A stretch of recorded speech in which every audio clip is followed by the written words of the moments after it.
Festivals for Joy అని చెప్పి ఒక ఆర్గనైజేషన్ తను స్టార్ట్ చేసుకుంది. దాని ద్వారా ఖమ్మంలో ఓల్డ్ ఏజ్ హోమ్ ఒకటి కట్టించాం.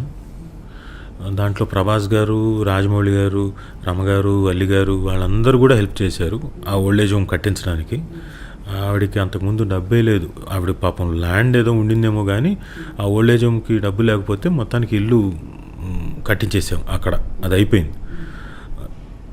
గ్రేట్ థింగ్ అబౌట్ ప్రభాస్ గారు ఏంటంటే ఇప్పటికీ ఆయన దానికి ప్రతి నెల కొంత డబ్బులు పంపిస్తుంటారు.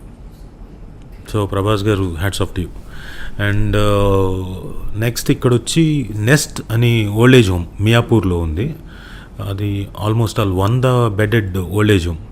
వాళ్ళకు ఒక ఎక్స్టెంట్ వరకు ఉంటే మిగతా చాలా కట్టించాలి, డబ్బులు ఎక్కువ అవుతాయంటే 70 లక్షల దాకా మనీ రేస్ చేసి ఇక్కడ ఇచ్చారు. ఇది నేను ఎందుకు చెప్పానంటే అండి శ్రావణి గారు, lot of people are commenting social మీడియాలో, ఏం చేశారు కనుక మీరు సంపాదించుకున్నారు, మీరేం చేశారు అన్నారు. చాలానే చేసింది అంటే ఇప్పుడైనా చెప్పకపోతే, నాకు తెలిసి కూడా నేను చెప్పకపోతే తప్పు అవుతుంది నాది. అంటే చెప్పుకోవాలనుకుంటే ఎప్పుడో చెప్పేవాళ్ళు, బట్ స్టిల్ ఇది టైం వచ్చింది కాబట్టి, బికాస్ పీపుల్ ఆర్ కమెంటింగ్ కాబట్టి చెప్తున్నా, లేకపోతే ఇది కూడా చెప్పేవాడిని కాదు.